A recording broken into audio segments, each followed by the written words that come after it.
ನೋಡಿ, ಇಂದು ನಾವು ಭಿನ್ನ ರಾಶಿಯನ್ನ ಓದುವ ಹಾಗೂ ಬರೆಯುವ ಕ್ರಮ ಹೇಗೆ ಅಂತ ನೋಡ್ತಾ ಹೋಗೋಣ. ಸರಿನಾ? ಭಿನ್ನ ರಾಶಿ ಅಂದ್ರೆ ಒಂದು ಪೂರ್ಣ ವಸ್ತುವಿನ ಭಾಗಗಳು ಅಂತ ಕರಿತೀವಿ.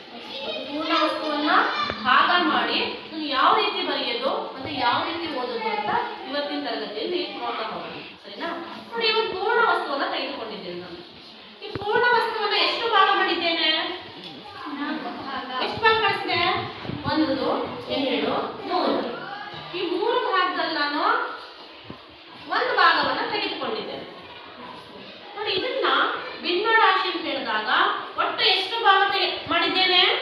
3 ಭಾಗ ಮಾಡಿದ್ದೇನೆ. ಎಷ್ಟು ಭಾಗ ತೆಗೆದುಕೊಂಡಿದ್ದೇನೆ? 1 ಭಾಗ. ನೋಡಿ, 3 ಛೇದ 1 ಅಂಶ ಅಂತ ಕರಿತೀವಿ. ಹಾಗಾದ್ರೆ ಇದನ್ನ ಭಿನ್ನ ರಾಶಿಯಲ್ಲಿ ಹೇಳಿದಾಗ ಏನಾಯ್ತು? 3/1. ಅದೇ ರೀತಿ ನಿಮ್ಮೆಲ್ಲರಿಗೂ ಒಂದೊಂದು ವಸ್ತುವನ್ನ ಕೊಟ್ಟಿದ್ದೇನೆ, ಅದನ್ನು ನೀವು ಭಿನ್ನ ರಾಶಿಯಲ್ಲಿ ಹೇಳ್ತಾ ಹೋಗ್ಬೇಕು. ಸರಿನಾ? ಹೇಳ್ತಾರೆ. ಇದು ಪೂರ್ಣ ವಸ್ತು, ಅದರಲ್ಲಿ 1 ಭಾಗ ತೆಗೆದುಕೊಂಡಿದ್ದೇನೆ.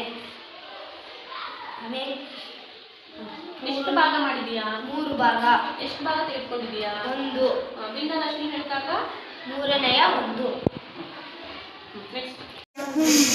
ಇದು ಒಂದು ಪೂರ್ಣ ವಸ್ತು, ಇದರಲ್ಲಿ 2 ಭಾಗ ಇದೆ. ಇದರಲ್ಲಿ 1 ಭಾಗ ತೆಗೆದುಕೊಂಡಿದ್ದೇನೆ. 2/1. Very good. 2 ಭಾಗ ತೆಗೆದುಕೊಂಡಿದ್ದೇನೆ. 2 ಭಾಗ ಮಾಡಿದೀಯಾ? 1 ಭಾಗ ಮಾಡಿದೆ. 1 ಭಾಗ ತೆಗೆದುಕೊಂಡಿಯಲ್ವಾ? 2ನೇ ರಾಶಿಯಲ್ಲಿ ಹೇಳಿದಾಗ 2ನೇ 1. 2ನೇ 1. 2ನೇ 1.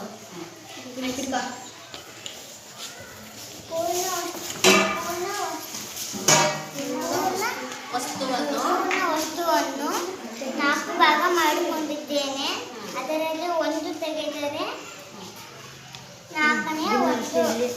4 ಭಾಗದಲ್ಲಿ 1 ಭಾಗವನ್ನ ಕನ್ಸಿಡರ್ ಮಾಡಿದಳು. ಸರಿ. ಇದು ಒಂದು ಪೂರ್ಣ ವಸ್ತು, ಇದರಲ್ಲಿ ನಾನು 2 ಭಾಗ ತೆಗೆದುಕೊಂಡಿದ್ದೇನೆ. ಎಷ್ಟು ಭಾಗ ಮಾಡಿದೀಯಾ? 4 ಭಾಗ. 4 ಭಾಗದಲ್ಲಿ 2 ಭಾಗ ತೆಗೆದುಕೊಂಡಿದ್ದೇನೆ. ಇದನ್ನು ಭಿನ್ನ ರಾಶಿಯಲ್ಲಿ ಹೇಳಬೇಕಾದರೆ 4ನೇ 2. ಇದೊಂದು ಪೂರ್ಣ ವಸ್ತು, ಇದರಲ್ಲಿ 10 ಭಾಗಗಳು ಮಾಡಿದ್ದೇನೆ. ಇದರಲ್ಲಿ 2 ಭಾಗವನ್ನು ತೆಗೆದರೆ ಇದನ್ನು ಭಿನ್ನ ರಾಶಿಯಲ್ಲಿ ಬರೆಯುವುದು 10ನೇ 2.